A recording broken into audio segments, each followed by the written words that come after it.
For those of you that love learning about animals, from Sci News, Cambrian radiodont was speedy, but not strong enough to crack trilobite shells.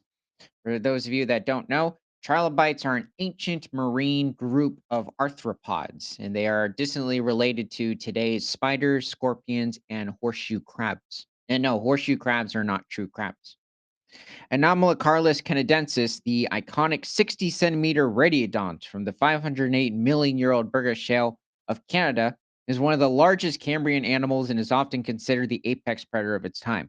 So, this is taking place during the beginning of the Phanerozoic era, also the beginning of the Paleozoic era. So, this is also taking place specifically in the Cambrian period, which started somewhere around 530 million years ago and would end at around 485 million years ago.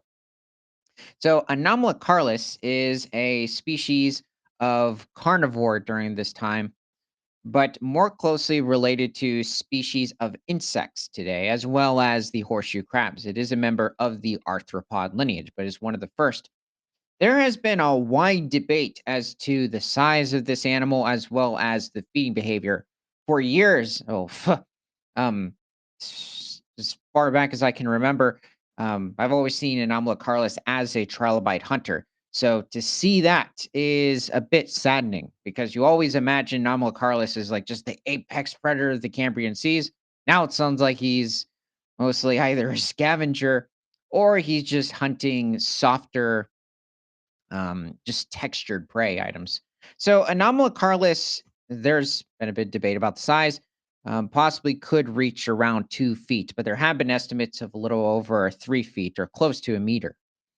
And this animal existed. There were different species of radiodonts during the Cambrian as well as the Ordovician and the Silurian periods, eventually going extinct towards the beginning of the Devonian. So somewhere around, let's see, 400 million years ago.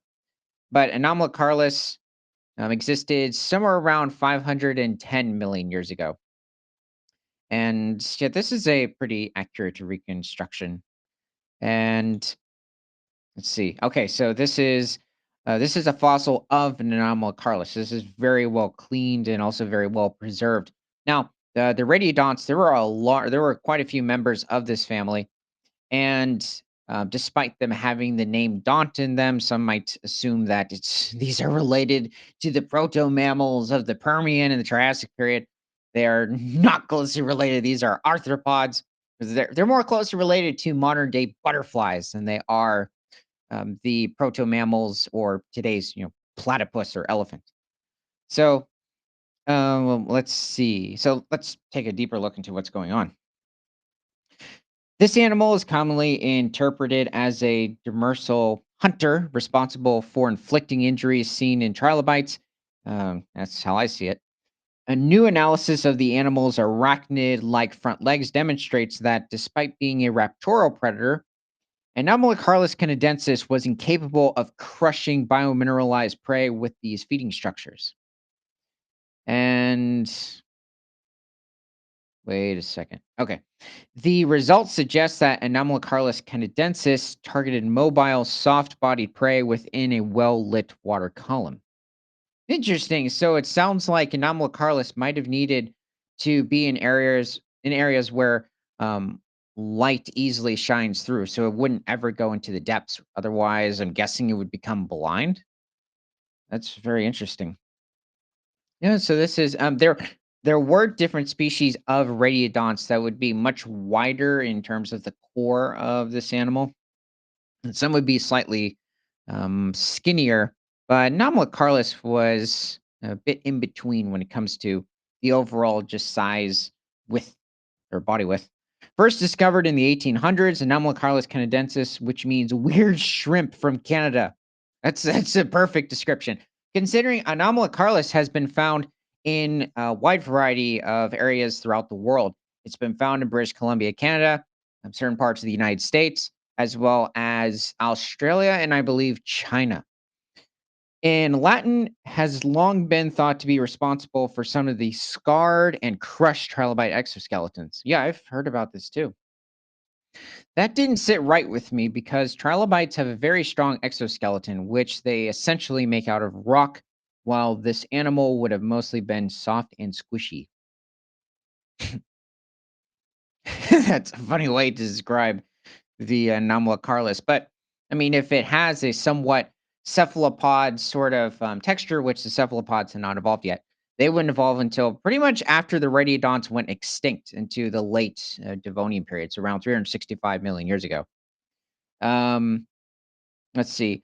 And well, okay, I could be off with the cephalopods. I'm referring to specifically the ammonites that would exist during the Mesozoic era, so when the dinosaurs existed. But it's just that cephalopods, like squid, the ammonites, their interior, they're quite soft and, as he said, squishy.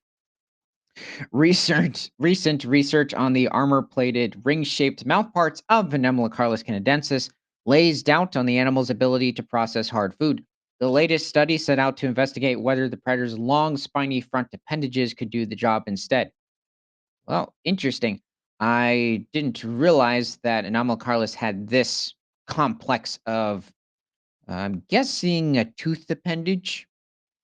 Um, the authors produced a 3D reconstruction, Nemocarlis canadensis, from the extraordinarily well preserved fossils of the animal that have been found in the Burgess Shale. Using modern whip scorpions and whip spiders as analogs, they were able to show that the predator's segmented appendages were able to grab prey and could both stretch out and flex. So it does sound like it is somewhat flexible, like certain species of squid today, or maybe even octopi. Now, taking a look at other species of animals that existed during the middle to late Cambrian. So this is around 500 million years ago, and this is Opabinia. And so Opabinia was also most likely a carnivore during this time and had five sets of eyes. And this animal was somewhere around little more than a foot, or I'd say somewhere around 15 centimeters, and was probably feeding on small, soft prey objects, as you can see. And it also very likely had a very flexible trunk. At least that's what I'm calling it in this instance when it comes to grasping different soft prey items. And here's a well-preserved specimen of a um, Opabinia. Oh, and Opabinia has also been found in British Columbia, Canada as well, possibly China. Okay, let's see. A modeling technique called finite element analysis was used to show the stress and strain points on this grasping behavior of Anemocarlis canadensis, illustrating that its appendages would have been damaged while grabbing hard prey like trilobites. Sheesh. The researchers used computational fluid dynamics to place the 3D model of the predator in a virtual current to predict what body position it would likely use while swimming. Interesting. Wow, this is very exciting to hear. They're looking at how flexible and just the overall movement of this animal during a hunting scenario. The combination of these biomechanical modeling techniques painted a different picture of Anomalocaris canadensis than was previously assumed. The animal was likely a speedy swimmer, zooming after soft spray prey in the water column with its front appendages outstretched.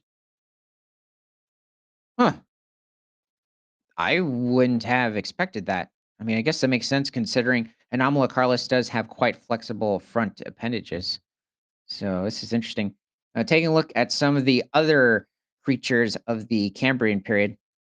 So this is also taking place during the late Cambrian, so probably around 495 million years ago, and you have Hallucigenia, which is also a member of the paraarthropod lineage of animals.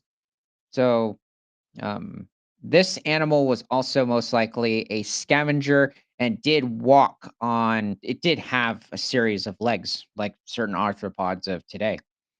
But the thing is, well, it's not one. The hallucigenia was also probably close to maybe 7 or 8 inches in length. And this animal, I'm guessing, was probably not a prey item for Anomalocaris. And it also has been found, I believe, over in Canada as well. A lot of Cambrian creatures do come from Canada. So let's see. Um, Previous conceptions were that these animals would have seen the Burgess shell fauna as a smorgasbord, going after anything they wanted to, but we're finding that the dynamics of the Cambrian food webs were likely much more complex than we once thought. Oh, that's it. So now here are the trilobites. So this is Cambriopolys. Now you have to remember that there are a wide variety of different genre, families, and orders of trilobites. In fact, there have been over 13,000 different species of trilobites that have been discovered. Now, the trilobites also had a decent reign on the Earth. They existed from the beginning of the Cambrian, around 530 million years ago, and mysteriously went extinct during the Permian mass extinction around 250 million years ago. Now, what's interesting is, especially as you get to the Devonian, the Carboniferous, the trilobite species become there. There seems to be less of a variety of them, and for some reason, they just seem to be more common earlier in time. Maybe they're the climates, the ecosystems within the ocean just seem to be more preferred for their type of mutations.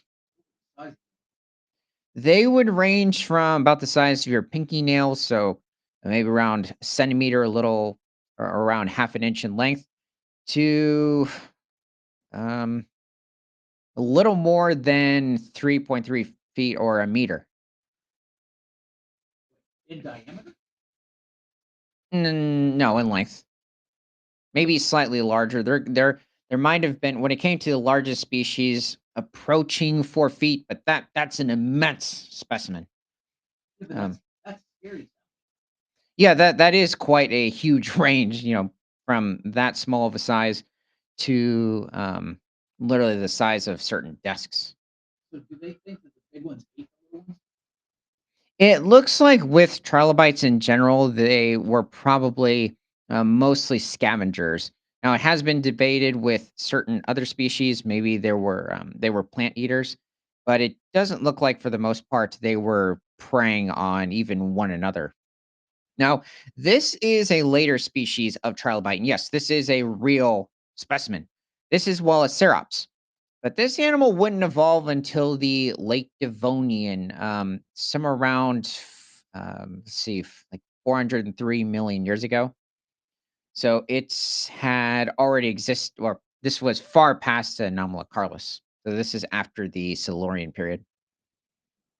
Oh, and this animal is probably 2 or 3 inches in length or somewhere around 4 centimeters. Oh, was there anything else? Oh, and yes, all of these animals were aquatic, and at least during Anomalocaris's time, nothing had reached land yet. At least it wasn't suitable for the any of the aquatic organisms that were in the ocean. So, from prehistoric to present, my name is Ethan. This is Creature Guy Live Daily News. Remember to like, comment, subscribe if you love talking about animals, and share this show with everyone you know, because nothing is better than all animals all the time.